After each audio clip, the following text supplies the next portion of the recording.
this is Sally with SallyCares, and we're doing this series of question and answer kinds of things. And it's very off the cuff and just trying to respond to questions that I've been asked. I made a few little lists of things that might be of interest to you. I always love to hear your comments, and if you could like, share, and subscribe these videos, and feel free to comment below and tell me your story, or tell me your questions or whatever, and maybe we can help you out there in some kind of way. But the whole idea of doing this series is to bring it down to reality. You know, sure, we can look at different things and things that might help us, but life is tough, and we all have challenges that we're not expecting. And I think that that's the beauty of having a forum like this, where we can sort of share what we've experienced or what I've experienced as a therapist, and have you share with me what challenges you're experiencing, because there's usually some way to manage and adapt, and that's what this is all about. So Lauren, my daughter, is running the show. Literally, she's running the camera, and she was giving me ideas of what to talk about. And the one that I had mentioned, when I come back from seeing patients, because I still actively treat patients in the home, there was a gentleman who they as a couple are going through a change of management of his disease. He has Parkinson's, and she doesn't, you know, so obviously everything is kind of, he's feeling it's all put on him as far as the challenge. But it's not. It's always the caregiver and the patient together. The couple together is who we have to work with, not just one or the other. But both need equal time, because it affects both people. And we were having a conversation about that, and I was trying to help them understand that life still goes on. You know, but you make allowances. You get caregivers in the home, and we'll have another video about that as far as what kind of caregivers are helpful in the home and that kind of thing. But in talking to the two of them, I could tell that he was feeling down, and she kept kind of intermittently crying while they were talking, and she was sad. You know, she's sad because their lifestyle has changed. She's sad that she can't be spontaneous and going to visit friends. She's sad that everything requires planning and organizing, whereas before it didn't. And so he's feeling that pressure. And we talked a little bit about caregivers and having someone come in the home and giving her respite so she could get out and go do things for herself and just kind of have some alone time. And in talking to him, I could see his eyes change, and I could see how sad he was feeling, that he was feeling like he was a burden.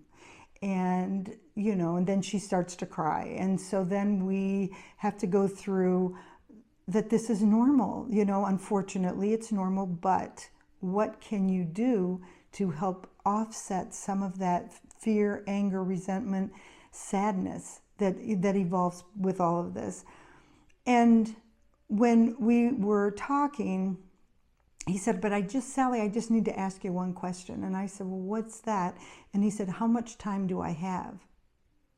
And I said, for what? And he said, no, I mean it. How much time, like, how long is this going to go on? How much time do I have? And I said, well, I don't have a crystal ball, and nobody does, doctors, whatever, nobody does. So I think that's not the best question to default to. We need to make the most out of the time we have. And every day you're faced with challenges, but every day we have to try to figure out the best way to manage those challenges, and then not feel so badly that it's either taking more time to do the same activity that you used to do, or you feel that you're not remembering the way you used to remember, or you feel all these kinds of sad realities that you're not who you used to be. But here's the deal. You are who you are. And that's not bad. You got up and you got out of bed, and you literally have the right attitude to tackle the day.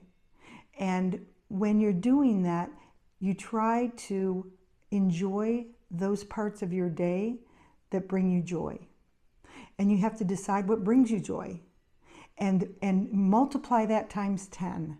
What is it that brings you joy? Listening to music, watching certain kinds of TV programs, calling people on the phone or visiting with friends, looking at photographs, whatever brings you joy, you need to do that. Because joy is a choice. Joy is a choice. That's right. Joy is a choice. We choose it. And when you choose joy, you don't feel so sad because you know that you are part of the solution here. So when you're feeling bad because you're looking at your wife and you're feeling like it's because of you, she's making all these sacrifices and she's getting sad and she's crying and all this stuff. If you're, as Lauren said, choosing joy, her sadness isn't going to be there. She's feeling sad because you're sad. She's feeling bad because you're focusing on the negative. It doesn't have to be like that. We just don't know what is in store for us tomorrow. None of us do. And so it makes sense to think that God has a plan, right? And that what are we learning today? That's the spirit. When you wake up in the morning, you say, okay, what am I supposed to learn today? How am I supposed to manage what's in store for me today? And together as a team or alone, if you don't have family members around you, there are ways to change the environment. There are ways to change your thoughts. There are ways to change your motives, because there's nothing worse than the woe is me train, okay? Because you bring everybody down that's sitting with you. And guess what? Those people don't want to be brought down. They're trying to bring you up. Don't bring them down. It becomes an effort that's collective. But you want to choose joy. So keep that in mind and let me know in the comments below what you're dealing with, what your family's dealing with. How can we make that better? And I would love to see if we could come up with some good ideas, because it's all about managing. People say, well, I was diagnosed with cancer, I was diagnosed with a heart condition, and yet when you feel like you're diagnosed with these things, what do you do about that? Well, you have to manage it. You don't solve it. 9 times out of 10, medicine is a science, it's a practice. It is what it is, okay? It boils down to attitude, and it boils down to positivity, and it boils down to believing and having faith that you are cut out for more, that you have more to give regardless of where you are in your life process.